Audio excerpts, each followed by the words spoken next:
Hay'adda dhowrista iyo tayada Somalilan ayaa habeennimadii xalay magaalada Hargeysa waxay ku qabatay munaasabad ay ku soo bandhigaysay waxqabadkeedii sanadkii tagay ee 2021 sidoo kalena ay ku abaalmarinaysay shaqaalaheedii ugu wanaagsanaa sanadkaasi. Munaasabadan oo ay ka soo qayb galeen wasiiro, agaasimayaal, guddoomiyaal iyo marsharaf tiro badan ayaa waxaa daafurka munaasabadan hadalla ka jeediyay Gudoomiyaha Hay'adda Dhowrista iyo Tayada Somalilan oo faahfaahin ka bixiyay guulaha ay gaadheen iyo waxqabadka ballaaran ay ku tallaabsatay hay'addu sanadkii tagay. waxqabadku labu ka kooban yahay midna waxa weeye waa waxqabadka joogtada ah ee maalinlaha ah ee shaqada aasaasiga ah oo shaqadayada naloo igmaday ah sida baadhista joogtada ah ee meelaha kala duwan lagu baaro, sida qorsheynta iyo horumarinta, sida shaqaalaha iyo maamulidda shaqaalaha, iyo waxqabadka fog ee hiigsiga leh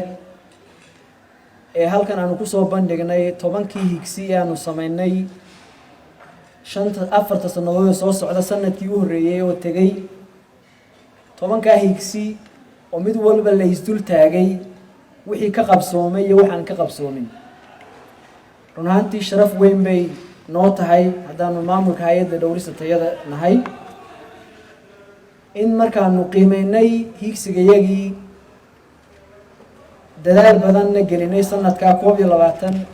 2021 ilaahay la kaashanay la shaqaynay institutionada dowladda ee kala duwan oo aan aad iyo aad ugu mahad celinayo institution kasta oo nala shaqaysay oo hawshan iyo hirgelinteeda iyo dabagalkeeda iyo curinteedaba nagala shaqaysay. waxaa noo suurto gashay markaanu isqiimeynay 75% wixii sanadkaa noo qorshaysnaa inaanu qabanay falilxamdulilah. intaasi kadibna waxaa hadalka qaatay mas-uuliyiintii kala duwanaa ee munaasabadda ka soo qayb gashay. shay kasta oo nolol u baahan yahay wuxuu u baahan yahay tayo. runtii waxaan jecelahay marka laga hadlaayo hawlqabadna waxa ugu muhiimsan waa shaqaaluhuna keliya uma baahnaa inay helaan noloshooda wax kaafiya, laakiin shaqaaluhu laftooda waxay u baahan yihiin wacyigelin sababtoo ah shaqadan gacanta ku hayaan waa inoo muuqataa shay kasta oo imanaya oo dhibaato u geysan kara qof noolo ah haddii aada soo dayso asbaab kastaba ha noqoto aada soo dayso waxaad dhibaataysay qof noolaa.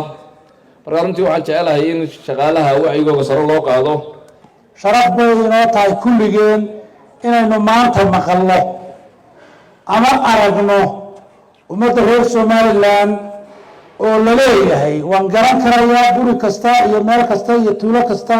iyo qof kasta iyo fadhi kasta oo qof reer Somaliland joogo inuu hadduu maqlo raashinkii iyo daawadii baa la baarayaa inuu farxayo geedkaasaan hoos halkaa aan fadhiyo ayaan ku huba. marka sharaf bay u tahay qarankay sharaf u tahay ummadda reer Somaliland bay sharaf u tahay hay-adday sharaf u tahay guddoomiyaha iyo howlwadeennada guud ee qaranka ee shirkadda ka shaqeeya ayay sharaf u tahay. waxaad hawl culus u haysaan waddanka shacabkaba. waynu ognahay waddankeenu waa waddan fakriya, waxaa la soo geliyaana marar badan tiradooda aada bay liidataa. waxyaalaha aynu kaga horteegi karnaa waa inagoo hay-addan aada iyo tayadeeda iyo culays saarno, awooddeedana kor u kicino. waxaan isleeyahay hay-adda tayadu waxyaabahayn maanta waqtigan casriga ugu baahida badan bay ka mid tahay. dadku haddaanay aada u garanayn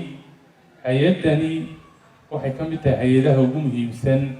dal dhismaya oo horumar iyo dhaqaalo sameynaya. hay-adda dhowrista tayadu iyadoo waxaa qiimaysaa oo eegta runtii waxa qaranka oo dhan u imanaya waana hay-adda ugu ballaaran marka hay-adaha dowladda marka laga hadlayo xagga shaqo ahaan. waayo waxaa laga yaabaa qof kastoo halkan fadhiya in wuxuu cunayo wuxuu xolanayo iyo dowladiisa ay tayo u baahan yihiin.